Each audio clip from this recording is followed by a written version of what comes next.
Friends, जैसा कि आप सभी को पता है कि हमने लास्ट वीडियो में क्या डिस्कस किया कि प्रिंसिपल की क्या लाइबिलिटी बनती है क्लाइंट के प्रति।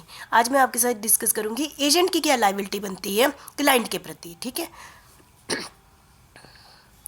जैसे कि आप सभी को पता है कि एजेंट क्या करता है, एक बीच में एक मीडियोकर का काम करता है। वो क्या करता है, प्रिंसिपल और क्लाइंट को आपस में मिलाने का काम करता है। मिल जाते हैं, उनके बीच में कॉन्टैक्ट बन जाता है। ठीक है, तो इसके लिए एजेंट लाइबल नहीं होता है। ठीक है, एजेंट की लाइबिलिटी नहीं होती है क्योंकि एजेंट ने जो काम किया है वो प्रिंसिपल के कहने पर किया है, प्रिंसिपल के ने उसको अथॉरिटी दी थी, तो वो उसके लिए लाइबल नहीं होगा। ठीक है, जैसे कि आप स्क्रीन में देख रहे हैं, according to section 230 no personal liable, जो एजेंट होता है वो पर्सनल लाइबल नहीं होता है। फिर भी मैं आपके साथ इस वीडियो में कुछ पॉइंट ऐसे डिस्कस करूंगी कि वो पर्सनल लाइबल माना जाएगा।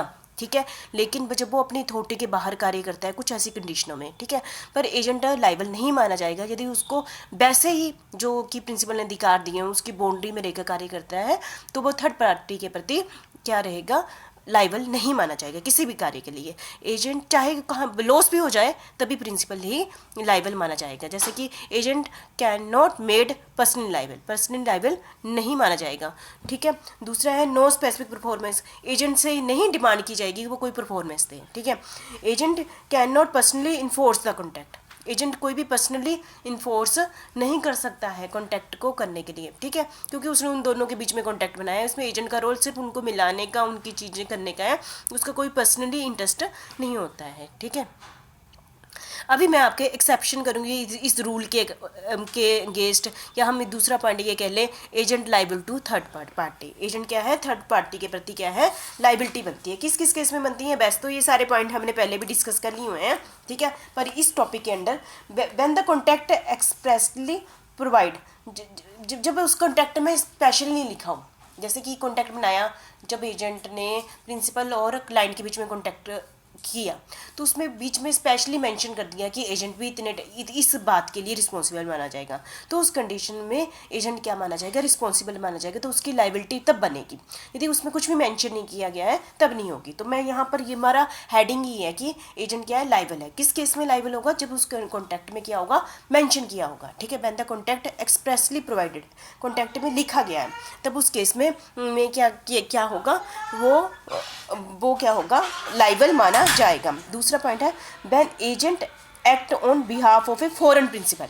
फॉरेन प्रिंसिपल मतलब जब एजेंट क्या करता है कि किसके बिहाफ पर काम कर रहा है, एजेंट किसका है, फॉरेन प्रिंसिपल। जो उसका प्रिंसिपल कहाँ बैठा हुआ है, फॉरेन में बैठा हुआ है। उसका प्रिंसिपल कहाँ बैठा है, फॉरेन में बैठा है, और बाई चांस वो बैठा हुआ है लंदन में बैठा हुआ है, और वो इंडिया में एजेंट है, और वो बिहाफ पर कार्य कर रहा है, तो वो पर्सनली लाइबल माना जाएगा। ये आपने ध्यान में रखना है। ठीक है, मतलब देश की बाउंड्री जैसे छोड़ कर जाता है एजेंट दूसरी जगह, तो वहाँ के लोगों के लिए वो पर्सनली लाइबल माना जाएगा। ठीक है, when agent act on behalf of a foreign principal, foreign ये ध्यान रख लेना, वैसे तो नहीं है ना, ये आपको पता ही है। When agent act for an undisclosed principal, अभी हमने पिछली वाली वीडियो में डिस्कस किया है, यदि थर्ड पॉइंट हमारा कि जब एजेंट अपनी प्रिंसिपल का अनडिस्क्लोज नहीं करता और क्लाइंट के साथ डीलिंग कर लेता है, कॉन्टैक्ट कर लेता है, तो उस केस में एजेंट रिस्पॉन्सिबल माना जाएगा। ठीक है, वही रिविजन ही हो रही है आपकी। फोर्थ पॉइंट है when agent act for a principal who can not suit, मतलब कि ऐसे प्रिंसिपल का वो एजेंट है जिसके पास वो अधिकार ही नहीं है। क्या अधिकार नहीं है प्रिंसिपल के पास, किसी पर केस करने का अधिकार ही नहीं है। तो कुछ कंडीशनें होंगी ना कि प्रिंसिपल के पास अधिकार नहीं है, इसको तो उसकी कैपेसिटी नहीं होगी, कुछ रीजन हो गए। तो यदि प्रिंसिपल के पास केस करने का अधिकार नहीं है तो एजेंट क्या माना जाएगा, लाइबल माना जाएगा। जब पहला पॉइंट है प्रिंसिपल इज इनकम्पिटेंट, इनकम्पिटेंट का मतलब क्या होता है, प्रिंसिपल क्या है, माइनर है, अनसाउंड माइंड है, और प्रिंसिपल ने कोर्ट के द्वारा उसको क्या कर दिया है, कॉन्टैक्ट करने के लिए मना कर दिया गया है, तो प्रिंसिपल क्या है, इनकम्पिटेंट है। तो उस केस में कौन माना जाएगा, लाइबल, एजेंट लाइबल माना जाएगा when the principal is incompetent. ठीक है, दूसरा है where the principal was not in existence, जब एजेंट ने क्लाइंट के साथ कॉन्टैक्ट किया था तो उस समय प्रिंसिपल क्या था, एग्जिस्टेंस में नहीं था। उस समय प्रिंसिपल क्या था, एग्जिस्टेंस में नहीं था। कब एग्जिस्टेंस में नहीं था, जब एजेंट ने क्लाइंट के साथ कॉन्टैक्ट बनाया था, तो इस केस में भी एजेंट रिस्पॉन्सिबल माना जाएगा। ठीक है, एजेंट कब रिस्पॉन्सिबल माना जाएगा, यदि प्रिंसिपल क्या है, माइनर है, अनसाउंड माइंड है, तो एजेंट रिस्पॉन्सिबल माना जाएगा। दूसरा है कि जब एजेंट ने कॉन्टैक्ट किया है क्लाइंट के साथ, उस समय प्रिंसिपल की एग्जिस्टेंस ही नहीं थी, तब भी एजेंट क्या माना जाएगा, रिस्पॉन्सिबल माना जाएगा। ठीक है, दूसरा है नेक्स्ट है हमारा when agent form the contact in his own name. जैसा कि यदि उसने कॉन्टैक्ट ही अपने नाम पर बना लिया, ठीक है, तो सीधी बात है, फिर तो प्रिंसिपल का तो रोल ही नहीं खत्म हो गया।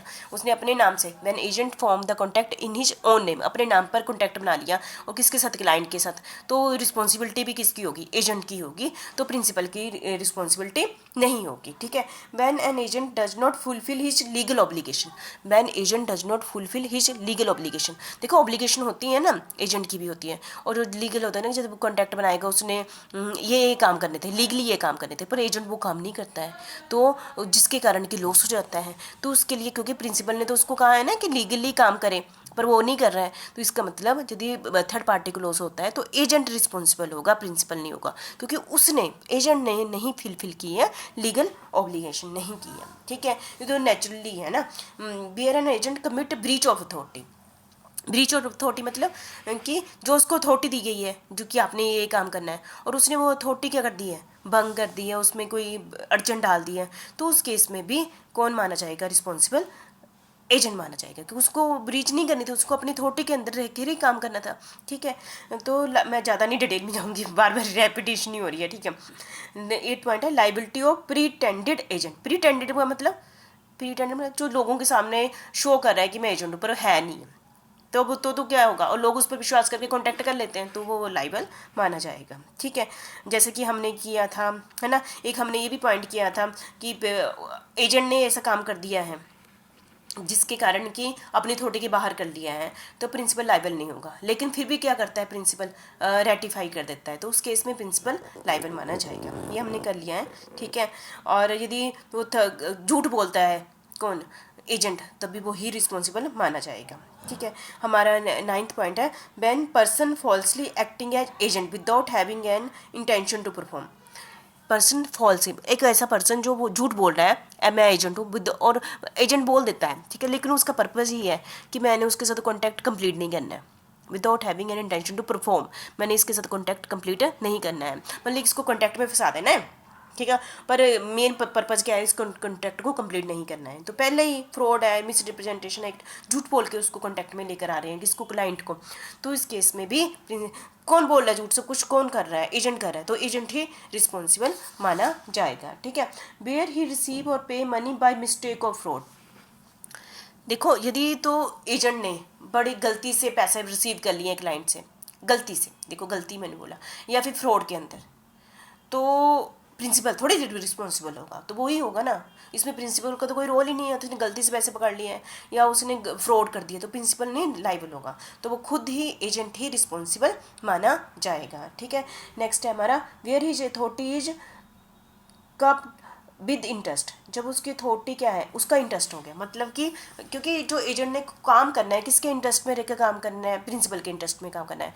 जब एजेंट अब जो काम करता है क्लाइंट के साथ, जो भी डीलिंग करवा रहा है, अपना इंटरेस्ट उसमें ऐड कर लेते हैं, तो उसके लिए प्रिंसिपल लाइबल नहीं होगा, उसके लिए एजेंट ही लाइबल माना जाएगा। ठीक है, तो आपको सब सारे पॉइंट्स आप अच्छे से डिटेल में आप खुद ही कर लोगे यदि आप समझ गए। आपने सिर्फ इसकी हेडिंग को ही ध्यान में रखना है कि एजेंट किस कंडीशन में, वैसे तो क्या है हमारा कॉन्ट्रैक्ट ऑफ एजेंसी में क्या कहा गया, एजेंट एक टाइप का क्या कहता है, मिड का काम करता है, वो सिर्फ प्रिंसिपल और क्लाइंट को मिलाने का काम करता है। ठीक है, उसके बदले अपना कमीशन या फिर रेम्युनरेशन ले लेता है। ठीक है, पर उसके लेकिन वो यदि वो अपनी अथॉरिटी के अंदर काम करता है तो उसकी कोई भी रिस्पॉन्सिबिलिटी नहीं बनती है, चाहे लॉस हो गया है, लेकिन मैंने आपके साथ कुछ पॉइंट ऐसे अभी डिस्कस किए, हाँ उसकी रिस्पॉन्सिबिलिटी बन जाती है। यदि कॉन्टैक्ट में स्पेशली लिखा गया हो, यदि उसका प्रिंसिपल फॉरेन में बैठा हो, ठीक है, और उसने अपने प्रिंसिपल को डिस्क्लोज ही नहीं किया हो, और यदि प्रिंसिपल क्या है इनकम्पिटेंट है, कॉन्टैक्ट कर ही नहीं सकता है, ठीक है,